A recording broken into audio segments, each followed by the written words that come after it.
은혜로운 찬양 너무 감사드립니다. 흔들리는 시대 속에서 데살로니가 교회는 바울이 개척한 지 오래되지 않은 젊은 교회였지만 그들은 이미 심각한 도전에 직면해 있었다고 말씀을 드렸습니다. 거짓 가르침이 교회를 흔들었고 또 주의 날이 이미 임했다고 잘못된 소문이 성도들의 마음을 불안하게 했습니다. 이 때문에 일부는 신앙의 방향을 잃고 삶의 균형을 잃어버렸습니다. 오늘날 우리의 상황도 다르지 않습니다. 세상은 혼란과 불안으로 가득합니다. 잘못된 정보와 또 거짓된 가르침이 넘쳐나고 우리의 믿음을 흔들려는 여러 가지 유혹이 있습니다. 사도 바울은 바로 데살로니가 교인들에게 하나님 안에서 흔들리지 않는 그 믿음을 가지도록 권면합니다. 이 권면은 우리에게도 그대로 적용됩니다. 오늘 말씀을 통해서 우리가 어떻게 이 혼란한 세상 속에서 믿음을 굳건히 지킬 수 있는지를 알게 되기를 바랍니다. 13절 말씀을 보면 하나님이 처음부터 너희를 택하사 성령의 거룩하심과 진리를 믿음으로 구원을 받게 하심이니라 하고 나옵니다. 바울은 데살로니가 성도들에게 먼저 하나님의 선택을 상기시킵니다. 그들이 믿음을 가지게 된 것은 그들이 잘나서가 아니며 그들의 노력 때문이 아니라 하나님께서 그들을 은혜로 처음부터 택하셨기 때문이라고 말씀합니다. 이 구원은 성령의 역사를 통해 이루어집니다. 성령께서 우리를 거룩하게 하셔서 세상과 구별된 삶을 살도록 돕는다는 의미가 됩니다. 구원의 확신은 진리, 곧 복음을 믿는 믿음에서 나옵니다. 거짓 가르침에 흔들리지 않고 오직 예수 그리스도의 십자가와 부활의 복음을 굳게 붙잡을 때에 우리는 구원의 확신을 얻습니다. 그것을 잘 알던 바울은 데살로니가 성도들을 생각할 때마다 하나님의 선택에 대해서 먼저 감사하고 기도하면서 격려하고 있습니다. 출애굽기 3장 말씀을 보면 하나님께서 모세를 택하신 말씀이 나옵니다. 모세는 광야에서 양을 치던 평범한 사람이었지만 하나님은 그를 이스라엘의 구원자로 부르시고 세우셨습니다. 모세가 능력이 좋아서가 아니라 하나님의 전적인 계획과 은혜가 먼저 있었기 때문에 그를 세웠습니다. 모세는 한때 이집트의 왕자였지만 자기의 동족 히브리 사람을 돕다가 살인을 저지르고 탈로가 나면서 미디안 광야로 도망쳤습니다. 거기에서 장인 이드로의 양떼를 돌보며 40년이라는 긴 시간을 보내던 어느 날 양들을 이끌고 호렙산 하나님의 산에 들어가게 되었을 때에 하나님께서 부르셨습니다. 우리도 마찬가지입니다. 우리가 먼저 주를 찾은 것 같지만 하나님께서 우리를 사랑하셔서 먼저 부르시고 세우셨습니다. 이것은 생각할수록 전적인 하나님의 은혜입니다. 그래서 성도는 자신의 구원을 자랑할 수가 없습니다. 오직 은혜로 하나님의 택하심을 받았음을 기억하면서 항상 감사해야 하는 이유입니다. 15절 말씀에 보면 다음으로 바울은 굳건하게 서서 가르침을 받은 전통을 굳게 지키라 이렇게 말씀합니다. 여기서 전통은 인간의 관습이 아니라 사도들이 전한 복음의 진리입니다. 거짓 가르침이 난무할수록 말씀 위에 굳게 서야 합니다. 바울은 구원의 확신을 가진 성도들에게 이제 굳건하게 서라라고 권면합니다. 이 굳건함은 단순히 맹목적인 그런 믿음이 아니라 사도의 가르침, 전통, 사도들의 교훈을 굳게 붙잡는다는 것입니다. 곧 하나님의 말씀에 뿌리를 둔 믿음을 의미합니다. 이 모든 것을 가능하게 하는 것은 16절 말씀에 나오는 하나님의 영원한 위로와 좋은 소망입니다. 하나님은 우리를 사랑하시고 영원한 위로를 주시며 예수 그리스도를 통해 가장 좋은 소망을 주십니다. 이 소망이야말로 우리가 흔들리지 않는 힘이 됩니다. 거센 폭풍우 속에서도 등대는 흔들리지 않습니다. 빛을 발합니다. 그 이유는 겉모습이 튼튼해서가 아니라 바위 위에 굳건히 뿌리 박혀 있기 때문입니다. 우리의 믿음도 마찬가지입니다. 세상의 혼란과 거짓된 가르침이라는 폭풍우 속에서도 우리가 흔들리지 않으려면 하나님이 말씀이라는 굳건한 반석 위에 뿌리 내려야 하는 것입니다. 여러분, 우리 교회도 믿음의 전통이 있습니다. 67년의 세월을 지나오면서 세워진 아름다운 전통이 있습니다. 복음의 말씀을 지키며 순종하고 복음의 능력과 생명을 지키며 지켜나가야 합니다. 그래야 우리 후손들과 믿음의 다음 세대에게 물려줄 수 있는 것입니다. 다니엘서에 나오는 다니엘과 믿음의 세 친구들의 말씀을 봅니다. 말씀을 순종하며 믿음을 지킨 이야기는 우리에게 깊은 교훈을 줍니다. 바벨론 왕 느부갓네살이 두라 평지에 거대한 금신상을 세웠습니다. 그리고 나라의 모든 백성에게 명령하죠. 악기 소리가 들릴 때에 너희 모두는 이 신상에게 절하라. 만약 절하지 않는 자는 활활 타는 풀무불 속에 던져질 것이다. 모두가 왕의 명령에 떨면서 금신상에 절했지만 다니엘의 세 친구 사드락과 메삭과 아벳느고, 히브리식으로는 하나냐, 미사엘, 아사랴는 절하지 않았습니다. 그들은 오직 하나님만이 유일한 참 신이심을 믿었기 때문입니다. 이 소식이 왕에게 전해지자 왕은 크게 분노했습니다. 그리고 세 친구를 불러 만약 지금이라도 내 신상에게 절하면 살려주겠다. 그러나 절하지 않으면 당장 풀무불에 던져 넣을 것이다. 그 누가 너희를 내 손에서 건져내겠느냐고 소리쳤습니다. 하지만 세 친구는 조금도 두려워하지 않았고 또 담대하게 왕에게 대답합니다. 왕이시여, 저희는 이 일에 대하여 왕께 대답할 필요가 없습니다. 만약 저희가 풀무불 속에 던져진다 해도 저희가 섬기는 하나님이 저희를 능히 구원해 내실 것입니다. 비록 그렇게 하지 않으실지라도 저희는 왕들의 신들을 섬기지도 않을 것이고 왕이 세우신 금신상에게 절하지도 않을 것입니다. 왕은 이들의 담대한 대답에 더욱 화가 나서 평소보다 7배나 더 뜨거운 풀무불을 준비하라고 명령합니다. 그 불길이 얼마나 뜨거웠던지 세 친구를 풀무불에 넣으려고 했던 그 군사들을 불에 타 죽일 정도로 셌습니다. 하지만 놀라운 일이 벌어졌습니다. 왕이 풀무불 속에 들여다보니 세 친구가 불 속에서 멀쩡히 걸어다니고 있었는데 그들은 셋이 아니라 넷이었습니다. 왕은 소스라치게 놀라 외쳤습니다. 우리가 세 사람을 불 속에 던지지 않았느냐? 그런데 저들을 보니 넷이로구나. 게다가 넷째의 모습은 신의 아들 같도다.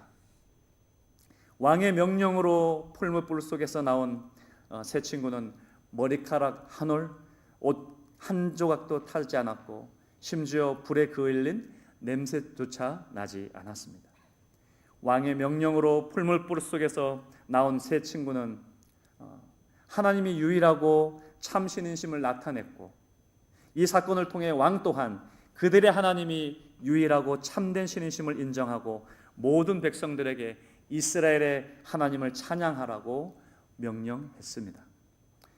이 이야기는 우리가 아무리 큰 어려움 속에 앞에 놓여도 믿음을 지키고 하나님을 신뢰하면 그분께서 우리와 함께 하셔서 지켜주신다는 것을 보여줍니다. 그들의 결단은 하나님의 영광을 드러냈습니다.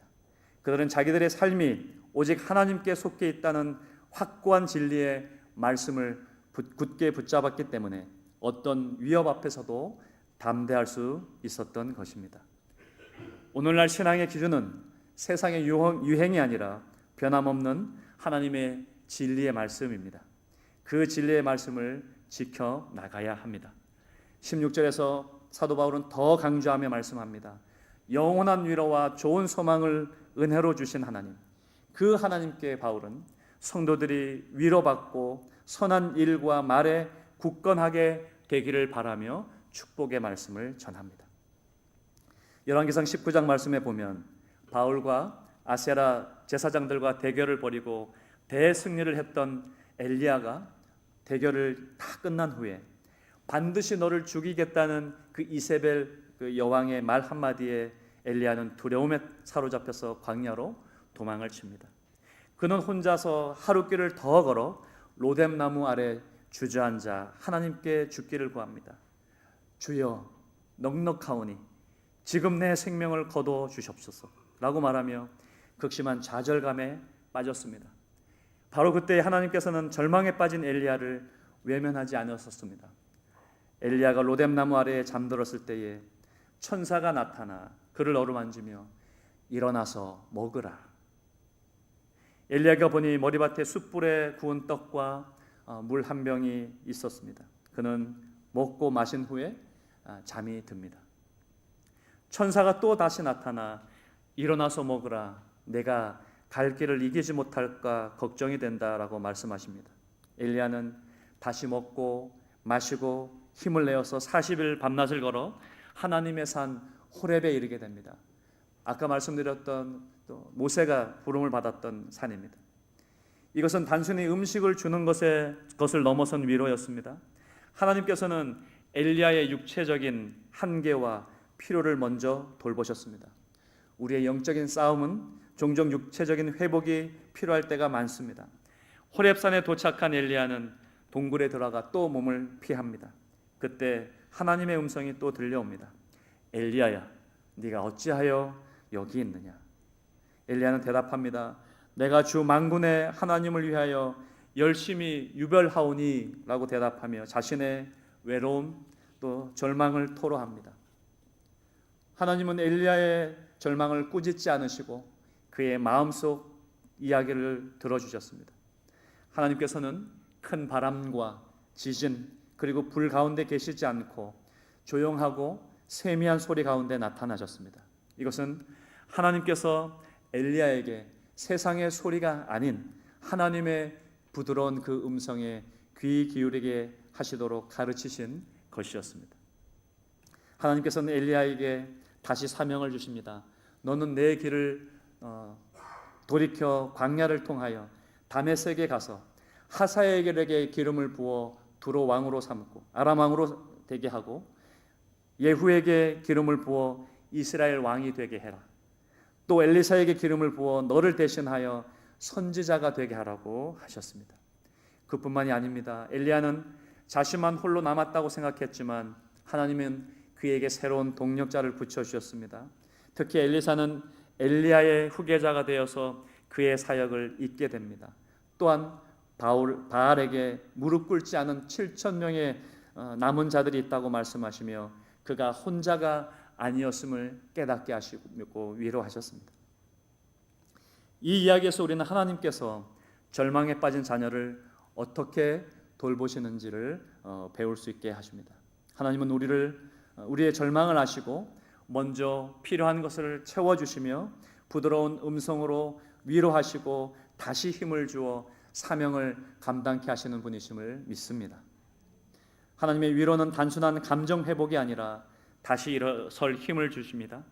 우리에게 주어지는 힘과 진정한 위로는 환경이 어떻게 되든지 또 상황이 어떻게 되는지에 따라 되는 것이 아니라 하나님께서 주시는 영원한 소망에서 온다는 것을 우리는 깨달을 수 있어야 합니다. 하나님께서 이렇게 엘리야를 대하셨다면 우리도 교회 공동체 안에서 어려운 형제들에게 힘을 북돋워 줘야 합니다. 어떠한 잘못이 있더라도 비판과 꾸지람과 징계를 하기 전에 그렇게 할 수밖에 없었던 이유를 이해해 주면서 공감하면서 위로해 주는 것이 먼저여야 합니다. 주님의 사랑으로 대해야 되는 것이 먼저여야 된다는 것입니다. 3장 1절을 봅니다. 우리의 주의 말씀이 퍼져 나가 영광스럽게 되고 라고 말씀합니다.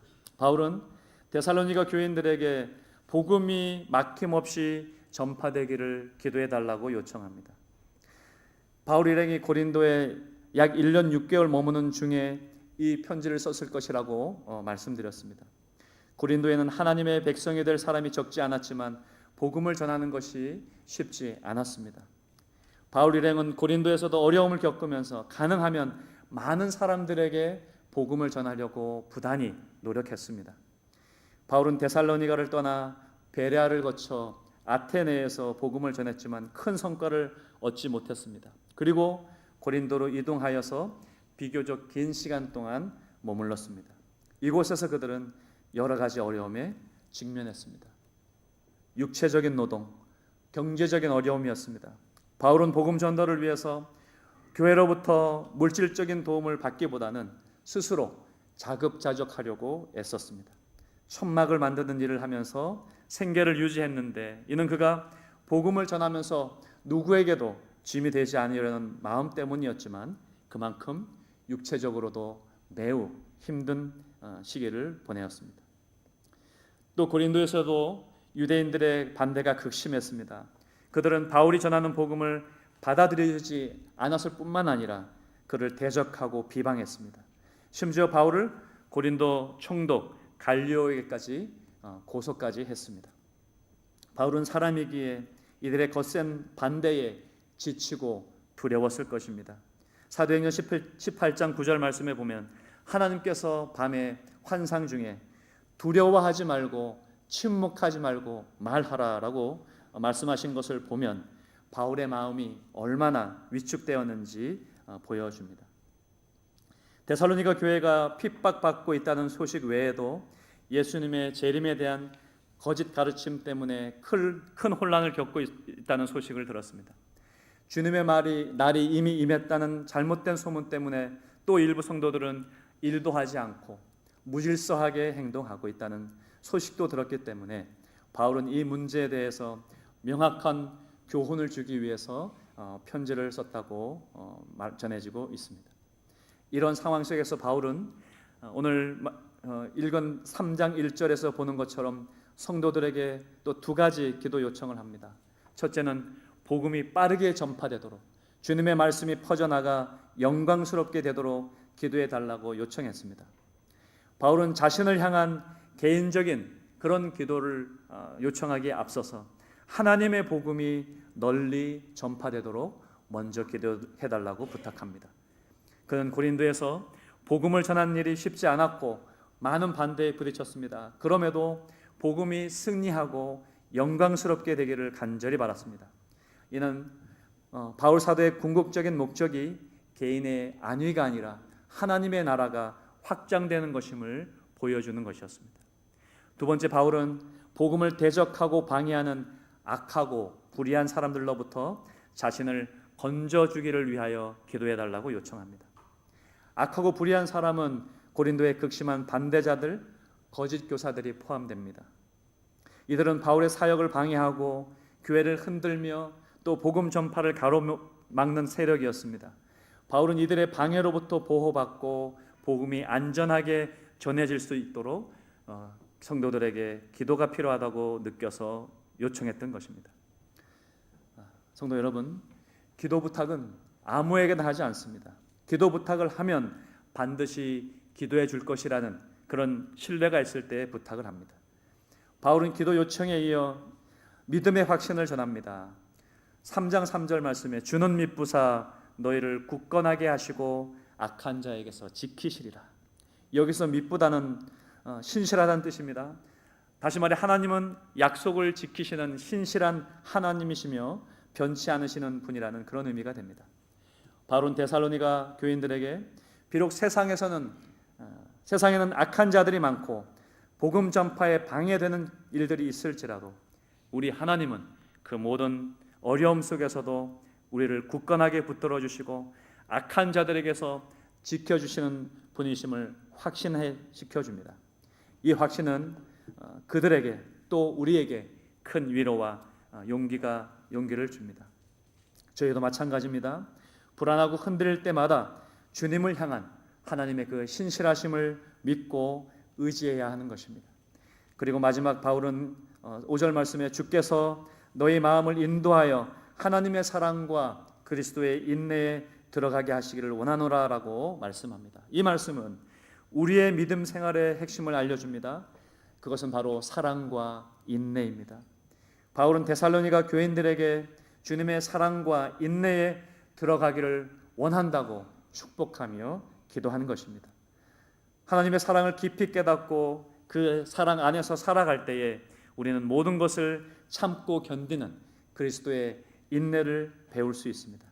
사역을 하든 가정생활을 하든 또 직장생활을 하든 우리는 수많은 어려움과 갈등에 부딪힙니다. 그때에 우리를 붙들어주는 힘은 바로 하나님의 사랑과 그리스도의 인내신 줄 믿습니다. 사랑은 모든 것을 품게 하고 인내는 낙심하지 않고 끝까지 포기하지 않고 전진하게 합니다. 우리가 이 두 가지를 온전히 갖출 수 있도록 성령님께서 우리의 마음을 인도해 주시기를 함께 기도해야 합니다. 오늘 말씀처럼 우리도 서로를 위해 기도하는 교회 공동체가 되기를 바랍니다. 복음이 힘있게 전파되도록, 그리고 복음을 전하는 모든 이들이 악한 자들의 방해로부터 보호받도록, 또 믿으신 하나님을 굳게 믿고 하나님의 사랑과 그리스도의 인내로 충만한 삶을 살아갈 수 있도록 주님의 이름으로 축복하며 서로를 위하여 기도해야 합니다. 사도 바울은 데살로니가 교회 성도들에게 기도를 요청하면서 단순히 자신의 힘든 상황을 하소연한 것이 아니었습니다.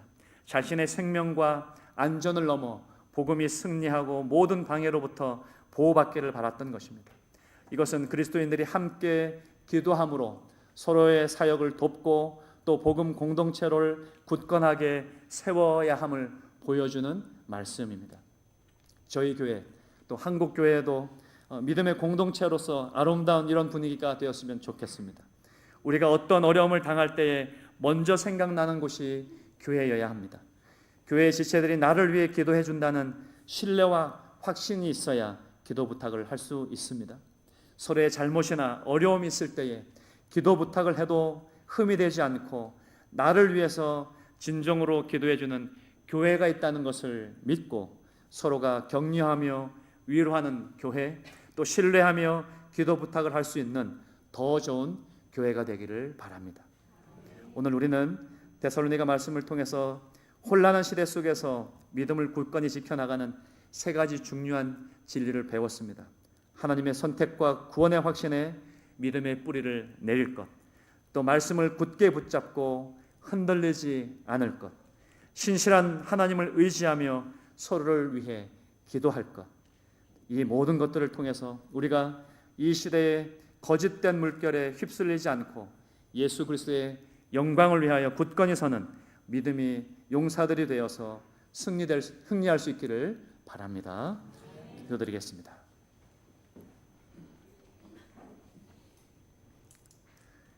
우리를 끝까지 지키시며 사랑과 은혜를 베푸시는 아버지 하나님, 오늘 말씀을 통해 혼란이 가득한 세상을 살아가면서 어떻게 믿음을 지키며 살아갈 수 있는지 깨닫게 하시니 감사합니다. 먼저 우리를 찾아오셔서 믿음 주시고 구원해 주신 사랑에 항상 감사합니다. 이 시대의 거짓된 물결에 휩쓸리지 않고 진리의 말씀, 복음의 말씀을 굳게 붙잡게 하시고 믿음의 좋은 전통을 지켜나가는 저희가 되게 해 주시옵소서. 형제 자매의 아픔과 어려움을 들어주고 위로하며 서로를 위해 기도하는 성숙한 하나님의 자녀가 믿음의 공동체가 되도록 인도하여 주시옵소서. 그래서 우리 교회가 더 아름다운 공동체로 세워지게 하여 주시고 승리하게 해 주시옵소서. 우리의 구원자 되신 왕이 되시는 우리 주 예수 그리스도의 이름으로 기도드립니다. 아멘.